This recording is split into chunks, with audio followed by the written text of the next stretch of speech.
Again, it's a rich thing.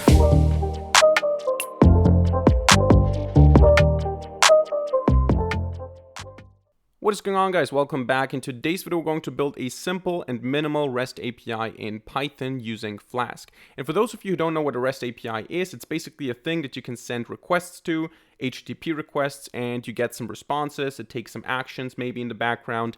Not the most technical, not the most scientific definition here, but basically you send something to it, it does something, and you get a response as a result. That's the basic definition of a REST API if you break it down, and we're going to build that in Python. An example for a REST API could be a to-do list, for example. You just say, okay, create this new to-do item, or show me the to-do item number 5, show me all the to-dos, delete this one, and so on. Those would be typical REST API calls. And today we're going to not build a to-do list, we're going to build a video schedule. So we're going to have a REST API where we can schedule new videos that need to be uploaded and produced and all that. So we can create new videos, we can delete videos, we can look at the videos, we can sort them and so on. This is what we're going to build today. You can choose whatever example you like. You can also make a library management system. You can have your to-do list, whatever you want to do as an example here. We're going to do a basic video schedule. So what we're going to do first, we're going to open up CMD and install Flask. And for this, we're going to say pip install Flask. Once you have that, you're going to also install pip install flask-restful. And those are the two libraries that we're going to need. We can start by importing them by saying from Flask, import Flask with a capital F. Then from Flask_restful, import the resource and the API. And we will start by creating an ordinary Flask app. So we're going to say app equals Flask, and the name is going to be video API. And then the API is going to be API of app. So let's start with a class for the individual video. So we're going to say class video, and it's going to be a resource. So the class video is going to extend from resource, which is part of the Flask RESTful module. And what we do here is we basically define the methods for get, put, post, and delete, and so on for the basic CRUD methods that we have. So what we're going to do is we're going to start with a basic get. And for this get, we're just going to take the self object, and then it has to return something. Now, for now, let's just return hello world to see how it works. We're going to just say hello world is going to be the result of the get call to the video resource. And in order to actually make that happen, in order to actually have this resource being accessible, we need to also add this resource to the application. And for that, or to the API actually, and for that we need to say api.addResource. We're going to add the video class as a resource. And what we also need to add is a path, a URL mapping, so to say. So if we go with /, it's going to be the default. And if we just visit localhost in this case, or the IP where this app is running on, we're just going to see all that the get function returns, in this case, hello world. So in order to get the app running, we need to say if __ name equals main, and then we're just going to say app.run.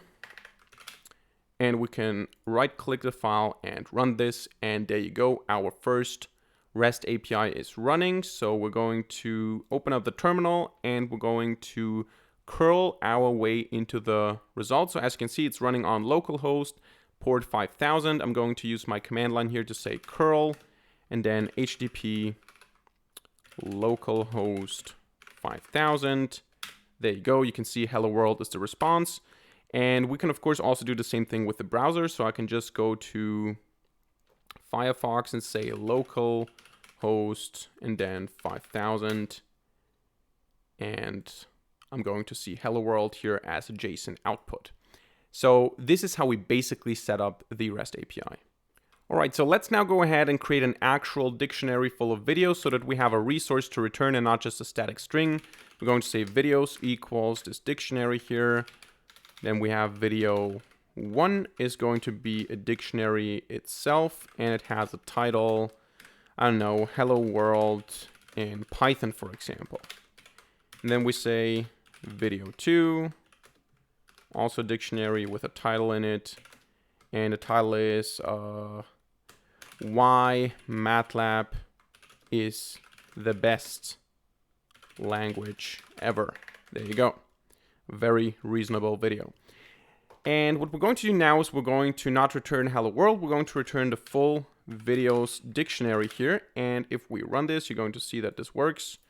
Because if I now curl the resource, I'm going to get the dictionary with the videos. And if I do this in the browser, I'm also going to get the videos here as a result, as a JSON object here.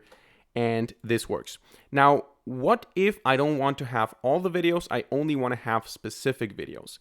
If I want to do that, I have to add a parameter here. So I have to say, for example, video ID or video number, whatever we want to call it. And this video ID has to be passed to the get function.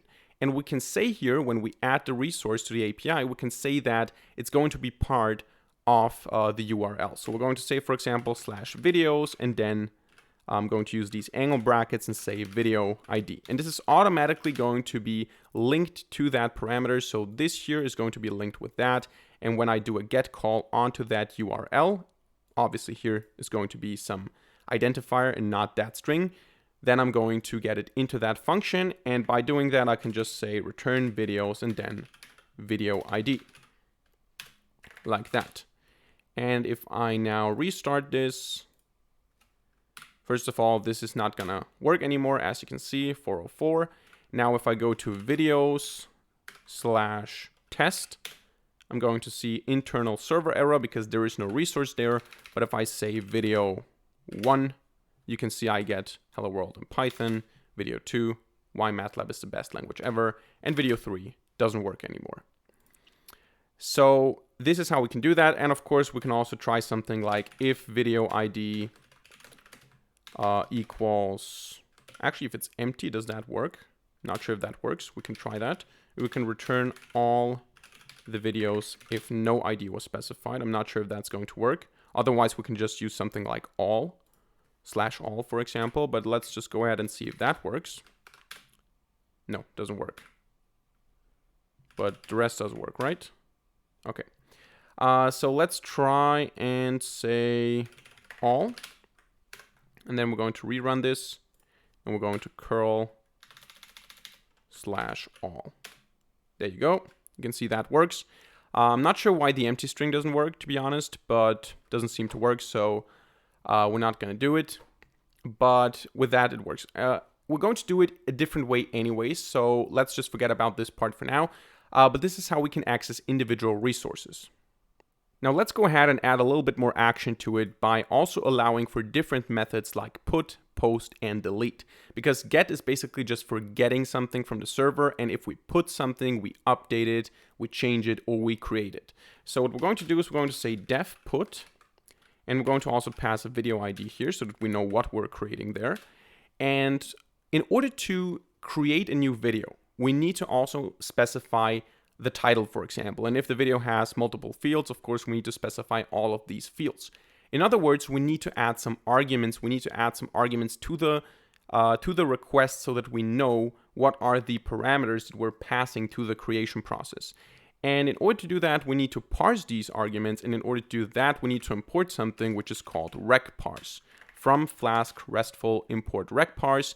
And we're going to create a parser up here. So parser equals recparse.requestParser, and the parser accepts an argument called title, and this argument is required. There you go. So now this parser asks for the title, and if it doesn't get it, it doesn't work. So there has to be a title whenever we make a request with that parser. And in the put function, we're just going to say the arguments passed to that call are going to be parser.parse arguments. And then we're going to say new video is going to be a dictionary with title args title. By the way, if we want to use a certain name for the passing, because we're going to see in a second that we have to specify what we're passing. So we have to say, okay, we set the title to XYZ. If we want to have a certain name here, but then we want this name to end up in a different location here, we can use the destination keyword here. So we can say dest equals something or something else. And then this is what the user is going to input, and STH is what we're going to use here in the arguments dictionary. So we're not going to do that, but this is how this would work. And now we have this new video, and all we're going to do is we're going to say videos, actually just videos, video ID equals new video, like that. And we're going to return something. We are going to return what are we going to return? We're going to return video ID and the new video, or actually videos, video ID. There you go. And we can also specify the actual HTTP status quote. So we can go with 201, which is, I think, successfully created. And in general, also for the get function, we can specify, okay, what is the code that we want to pass? 200 is default, 201 is successfully created, I think. 204 is successfully deleted, I think. I'm not quite sure. You can just Google that. But we can specify the status codes. In this case, we're going to return 201. And that's basically it. That should be enough in order to allow for the creation of new videos. So let's run this. And first of all, let's see if the get still works. So let's clear all of that. Curl HTTP localhost and then 5000 videos, video 1. This works. Video 2 works, and /all works as well. So now let's go ahead and create a new resource by saying /videos/video3. First of all, let's see that this doesn't work. Okay. And now we're going to say -d or -d for data. And we're going to say title equals my new video, for example. And then we need to specify -X put, because get is the default. And if we want to specify something, you say -X and then put. And if I run this now, you can see I get this as a return. And if I now try to get all, I can see that there's a new video. So if I go to localhost /videos/all, we can see that there's a new video in here. All right, now let's go ahead and also implement the delete method. We're going to say def delete self video ID, and then we're going to say if the video ID is not in videos, I think that's enough. If it's not in videos, we're going to abort. So we're going to say pass for now. And then we're going to say otherwise, or actually what's the problem here? Yeah, okay. If video ID not in videos, then we're going to abort, and otherwise we're going to delete it. So we're going to say del videos video ID, and then we're going to return an empty string, and 204 was successfully deleted, right? So that's basically what we're going to do. Now for the abort, we need to import from Flask RESTful also the function abort. And instead of pass, we're now going to say abort with the status code 404, because that is not found, because we don't have this video ID. And we're going to say, I think message is going to be video ID not found. There you go.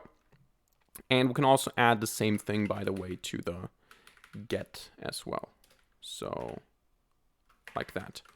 If the video ID cannot be found, we're going to get 404. If it's all, we're going to return all of them. And otherwise, we're just going to return the specific video that was asked for. That should work. So let's run this again and see if it works. Let's curl everything first. Video all not found. Oh, probably we should do that first, because all is obviously not part of the videos, but it should still work. So we need to do that first. There you go. So now let's also try to add a new one. There you go, it works. And if I now try to get something that doesn't exist, like that, it says not found. And if I try to delete something that does exist, so let's go with video 2, for example, we just need to say -X delete, like that. Then if I run all, you can see that video 2 is no longer there. But if I try to delete something that doesn't even exist, so video 6, for example, it says video 6 not found. All right, that works. Now, what I would like to add here as well is another resource, which is a video schedule itself and not just an individual video. And for that, we're going to create a new class here, and we're going to call it video schedule. It's going to also be a resource, and it's going to have a simple get method that basically just returns the whole object. And it's also going to have a post method. And this post method will create a new video, but without needing a video ID. So we're just going to say post, and it's going to create a new video, and it's going to calculate the next video ID that is free. And we're going to ignore the gaps. So if we have 1, 2, 3, 6, 7, 8, we're going to go with 9 and not with 4. So we're going to say def post self. And we're still going to have to pass arguments. So parser dot parse args, and then the new video is going to be title args title. Yes, there you go. And then the video ID is going to be a calculation. It's going to be the max of the int of v dot lstrip. Yeah, max of v lstrip video. It's a little bit more complicated. Let me think about this. For v in videos.keys, and the result of that plus 1. So what we're doing here is we're taking all the individual video IDs that we have, so video 1, video 2, and so on. We're stripping away the video, so we end up with the number. We convert that into an integer. Then we have a list of all that. We get the maximum from that list and increase it by 1. This is going to be the next video ID. And what we do here is we basically say videos video ID equals new video, and then return videos video ID and 201. There you go. So I think that should be it. Of course, we need to also add the resource. So api.add-resource video schedule will be accessible by going to /videos without specifying anything else. And if I run this now, we should be able to just do what we did before. So we should be able to curl all, and this works, but we should now also be able to do the same thing with just videos. And now if I go and say videos and data equals title, or actually data is title equals newest awesome video, and then -x post, then we should be able to see that a new video was created with only 3. That's not good, so we need to change that. Oh, obviously this is just a number, so we need to also add to this video ID equals f-string video and the video ID. So not just the video ID itself, not just the number itself, but also the video in front of that. Let's run this again.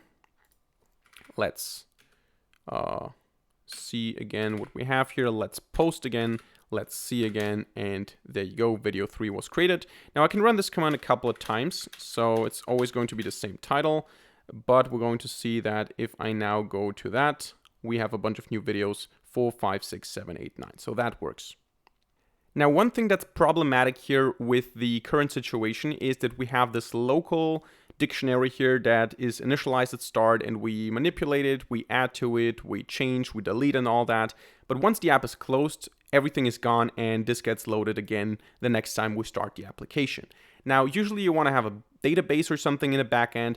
Today, we're going to just use ordinary JSON files. So what we're going to do is with every change, we're going to save that result into a JSON file. But before we do that, I would like to introduce another argument. We're going to have an upload date. So we're going to say parser.add-argument upload date, and this is not going to be required. The type is going to be integer because I don't want to mess around with date right now. So required is going to be false, but I think it's false anyway by default, so I'm not sure if that's even necessary. And we're going to add the upload date here. We're going to use the format year, month, and day because that is the best for sorting. So we're going to say 2021, for example, 09 for September, and then 17 for the 17th of September 2021. That would be the number that represents the date. And we're going to add here the upload date of this video is going to be 2021, November, and 18th of November, for example. There you go. And of course, we need to change in the put method here also the upload date to args upload date. And also down here, we need to say upload date is args upload date. There you go. Let's see if that works. Let's test this before we do anything else. And then we're going to talk about the JSON. So first of all, I should be able to still post without the upload date. So this should still work. And if I look at that, oh, there you go. It works. Okay, so now if I want to also add the upload date, I'm going to add another -d, and then upload date is going to be 2022 0101, for example. There you go. And if I now look at the results, we have this here as well. So this works. Now we're going to work with JSON. We're going to import JSON, the library JSON, in order to be able to do that. And we're going to create a function called write changes to file. So def write changes to file. And we're going to just store the videos into that file. But before we do that, we always want this videos object to be sorted. So whenever we do something, we want to sort it, and then we want to save it into the file, which will end up, or which means that in the end, we're going to have a sorted file, and we're also going to have a sorted life object. And what we're going to do for that is a dictionary comprehension. So we're going to say, first of all, global videos so that we can even access it. And then we're going to say videos equals k:\v for key value for k and v in sorted videos.items, and the key, the criteria for sorting is going to be lambda, the video, and of that video that we're currently looking at, we're going to take video 1 for the values, so not for the key, but for the value, and of that we're going to take the upload date. Because if we go with 0, we're going to get the actual key, so the video ID. If we go with 1, we get the value, and the value is the dictionary itself, so we need to get the upload date. And we're going to sort based on that. So now they're sorted, and then we're just going to say with open videos.json writing mode sf f dot, or actually json dot dump videos into that file. And every time we run that, we want to also load that. So one time we're going to run it with the default values here. We're going to stop that. We should now have a JSON file here. Oh, no, we don't have it because I didn't call the function. Write changes to file. There you go. Let's run this. Bam, stop that. We now have a videos JSON. We need to reformat it to see what it's about. There you go. Then we can delete that, and we can also delete that. And we're going to say with open videos.json in reading mode sf videos is going to be json.load f. I think that is how it works. All right, so now every time we do something, every time we put something or anything like that, we should call write changes to file. This will automatically also sort the videos object or the videos dictionary. And we should do that here as well. So write changes to file. And down here as well, write changes to file. All right, and now we should be done. Let's see if it works. Let's go ahead and see what we have here. Okay, we have that. So now let's post something to it. Let's see if it's sorted. Or actually, in order to see if it's sorted, we should add something with a small date. So let's go with 2019 and change this to something else here. And then we post that. And if I now query everything, you're going to see that the 2019 video, even though it's video 4, is at the first place. And if I run this in the browser as well, we see video 4 is the first, 1, 2, 3, because the date is the important thing. So the date determines the position here. Now, if I close the server here and if I run it again, we're going to see that the information will still be there. There you go. All the objects are still here because they're saved in a JSON file. The JSON file is here, and I can again reformat that. And you can see that the values are now stored in the backend. So that's it for today's video. Hope you enjoyed and hope you learned something. If so, let me know by hitting a like button and leaving a comment in the comment section down below. And of course, don't forget to subscribe to this channel and hit the notification bell to not miss a single future video for free. Other than that, thank you very much for watching. See you in the next video, and bye.